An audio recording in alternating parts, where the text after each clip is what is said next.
Hello friends, welcome back to my channel মাধুর্য স্পেশালে আপনাদের সবাইকে স্বাগতম। আমি আরও একবার চলে এসেছি আমার চ্যানেলের নতুন একটা রেসিপি নিয়ে। তো আজকে আমি নিয়ে এসেছি চিকেন শাসলিক। এই রমজানে ইফতারের আইটেমে চিকেন শাসলিকটা রাখতে পারেন। এবার ঈদেও এইটা আপনারা নাস্তার আইটেমে রাখতে পারেন এই চিকেন শাসলিকটা। তো চলুন দেখে নিই এই চিকেন শাসলিক করতে কি কি লাগছে। আমি বোনলেস চিকেনটা নিয়ে নিয়েছি। আমি এখানে বোনলেস চিকেন 3 পিস নিয়ে নিয়েছি। আপনারা চিকেনের যে কোনো পার্ট নিয়ে নিতে পারেন। তো এখানে চিকেনটা কিউব করে কেটে নিয়েছি। রান্না করার পরে বোনলেস চিকেনটা অনেকটা শক্ত হয়ে যায়, তার জন্য আমি এখানে চিকেনটাকে কাটার আগেই ধুয়ে নিতে হবে। তো কাটার পরে কোনোভাবেই চিকেনটাকে ধোয়া যাবে না। তো চিকেনটা যেহেতু আমরা ফ্রাই প্যানে বানাবো, তো ওই ক্ষেত্রে এটা চিকেনটা যেন খুব দ্রুত সেদ্ধ হয়ে যায়, তার জন্য আমি এখানে দিয়ে দিচ্ছি চিমটি পরিমাণ বেকিং সোডা, স্বাদ মতো লবণ দিয়ে দিচ্ছি। তার সাথে দিয়ে দিচ্ছি 2 চা চামচ লেবুর রস, লবণ, বেকিং সোডা। এই তিনটা যদি 5-6 মিনিট আমরা মেখে ম্যারিনেট করে রেখে দিতে পারি, তাহলে একদম ভেতর থেকে মাংসটা অনেক সফট হয়ে যাবে। এই পর্যায়ে আপনারা এটার বদলে পেঁপের চোকলা ভালো করে বেটে এটার সাথে মিশিয়ে দিতে পারেন, তাতেও আপনাদের মাংসটা একদম সফট হবে। তো এটাকে আমরা ঢেকে মিনিট 5-এর জন্য রেখে দিচ্ছি। হয়ে গেছে 5 মিনিট। আবারও এটাকে ম্যারিনেট করার জন্য আরও দিয়ে দিচ্ছি 1 টেবিল চামচ সয়া সস, আর নিয়ে নিচ্ছি 3 টেবিল চামচ টমেটো সস,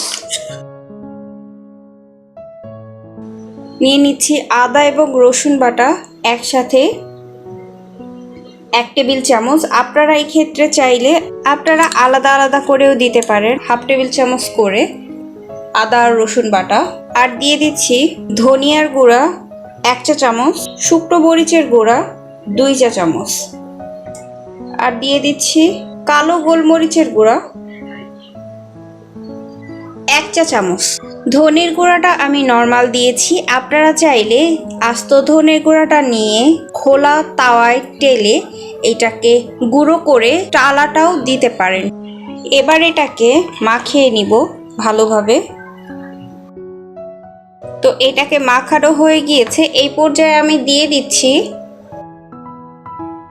আমি এখানে সাদা তেলটাই দিয়ে নিলাম। আপনারা এই ক্ষেত্রে বাটার দিতে পারেন কিংবা ঘি দিতে পারেন এবং অলিভ অয়েলও দিতে পারেন। আমি খুব সহজভাবে দেখিয়ে দিচ্ছি, তাই আমি সয়াবিন তেলটাই দিয়ে দেখিয়ে দিলাম।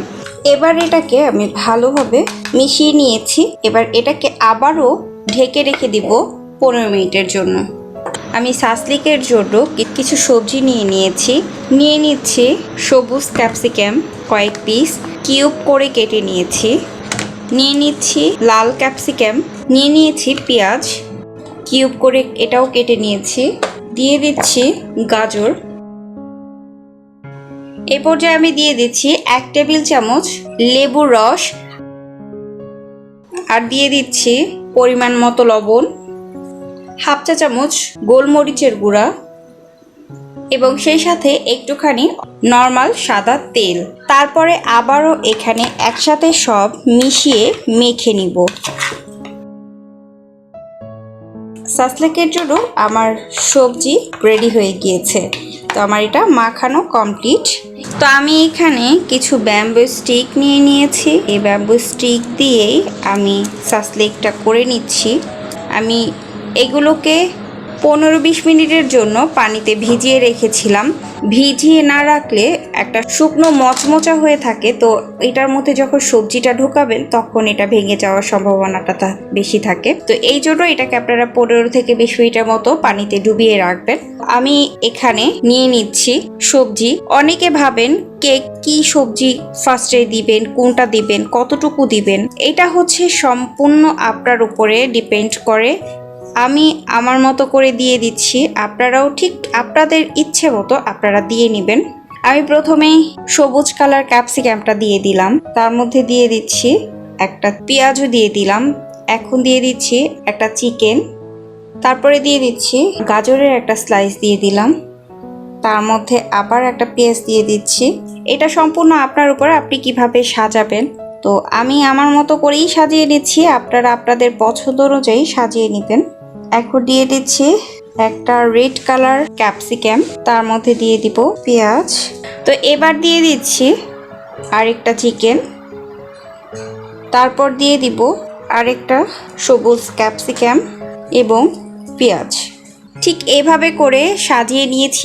আমি 3 টুকরো মাংস দিয়েছি, আপনাদের ইচ্ছে মতো আপনারা মাংসটা দিয়ে নিতে পারেন। ইনফ্যাক্ট সবজির পরিমাণটা কমিয়ে আরও মাংস বেশি করেই দিতে পারেন। আমি এখানে সবজি কমই দিয়েছি। তো এখানে অবশ্যই আপনারা 2 ইঞ্চির মতো ফাঁকা রাখবেন কাঠিটা, কারণ কাঠিটাকে ধরে ধরে এটাকে উল্টে পাল্টে ভেজে নিতে হবে। এইভাবে করে বাকি সবগুলোই করে নিচ্ছি। তো আমার এখানে গাঁথা হয়ে গিয়েছে শাসলিকগুলো।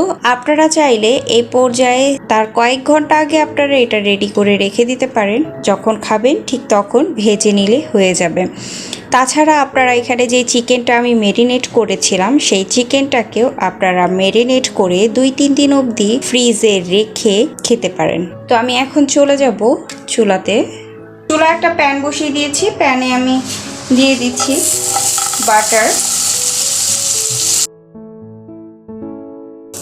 এখানে যে বাটারই ইউজ করতে হবে এমন কোনো বাধ্যবাধকতা নেই।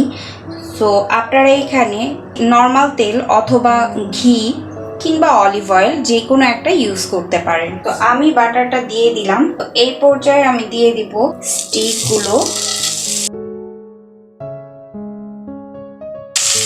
তো আমি এখানে 3টা করেই ভেজে নিব, বারবার উল্টে পাল্টে দেওয়ার সুবিধা হবে, একটু ফাঁকা ফাঁকা করেই ভেজে নেওয়াটা। 2 মিনিট পরে আমি এটাকে উল্টে দিচ্ছি। এবার এটাকে আমি 4 মিনিটের জন্য ঢেকে দিচ্ছি। এটা যদিও ব্রয়লার মুরগি, এটা খুব তাড়াতাড়ি সেদ্ধ হয়ে যাবে, তারপরেও আমি ঢেকে দিচ্ছি যেন আরও দ্রুত হয়ে যায়। তো 4 মিনিট হয়ে গিয়েছে। এই পর্যায়ে আমি এটাকে উঠিয়ে দিচ্ছি, আবার উল্টিয়ে দিচ্ছি। নিচে অনেক তেল বের হয়েছে, এটা থেকে তেলটাকে ঘুরিয়ে ঘুরিয়ে কাঠিটার উপরে দিয়ে দিতে হবে, তাহলে এটা আর ড্রাই হবে না, না হলে ড্রাই হয়ে যাবে। এটাকে বেশিক্ষণ চুলায় রেখে ভাজা যাবে না, এটাকে খুব বেশি হলে 10 থেকে 12 মিনিটের মতো কুক করতে হবে। এর বেশি যদি কুক করা হয় মাংসটা ড্রাই হয়ে যাবে। প্রথমে সেদ্ধ করে নিলাম, এটা সেদ্ধ হয়ে গিয়েছে। এখন লাস্টের দিকে চুলাটাকে কমিয়ে রেখেছিলাম, তো একটু বাড়িয়ে এই পর্যায়ে আমি এটাকে দাগ দাগ করে নিব। তো এটা হয়ে গিয়েছে, দেখিয়ে দিচ্ছি এই পোড়া পোড়া দাগগুলোকে। এটা আমি লাস্টের দিকে বাড়িয়ে তারপরে একটু ঝলসে নিয়েছি। এইটা আপনার উপরে, আপনি কতটা ঝলসাবেন। তো আমার এটা হয়ে গিয়েছে। ঠিক এভাবে করে বাকিগুলো সব ভেজে দিচ্ছি। হয়ে গেল চিকেন শাসলিক। এটার ম্যারিনেশনের ব্যাপারটা সম্পূর্ণই আপনার হাতে। এটাকে আপনারা ঈদের আগের দিনও ম্যারিনেট করে রেখে দিতে পারেন, সকালবেলা জাস্ট ভেজে দিলেই হয়ে যাবে। তো আশা করি আপনাদের এই ভিডিওটা ভালো লেগেছে। আর যদি ভালো লেগে থাকে তাহলে এই ভিডিওটাকে বাসায় একবার হলো ট্রাই করবেন। ট্রাই করার পরে আমার সাথে এটা আপনার ইচ্ছে হলে আপনি শেয়ার করতে পারেন কমেন্টের মাধ্যমে ছবি দিয়ে। আপনাদের ফ্রেন্ডস অ্যান্ড ফ্যামিলির সাথে শেয়ার করবেন আর চ্যানেলটাকে সাবস্ক্রাইব করে দিবেন। পাশে বেল আইকনে অবশ্যই প্রেস করবেন, কারণ আমি নতুন কোনো ভিডিও দিলে সবার আগে সেই ভিডিওটা চলে যাবে আপনার কাছে। তো একটা লাইক দিয়ে আমাকে সামনে এগিয়ে নেওয়ার জন্য সাহায্য করবেন। আবার নতুন কোনো রেসিপি নিয়ে আসা অবধি সবাই ভালো থাকবেন, সুস্থ থাকবেন। মজার মজার সব রান্না পেতে আমার চ্যানেলটিকে সাবস্ক্রাইব করুন এবং নতুন নতুন ভিডিও আপলোড পেতে বেল আইকনে প্রেস করুন।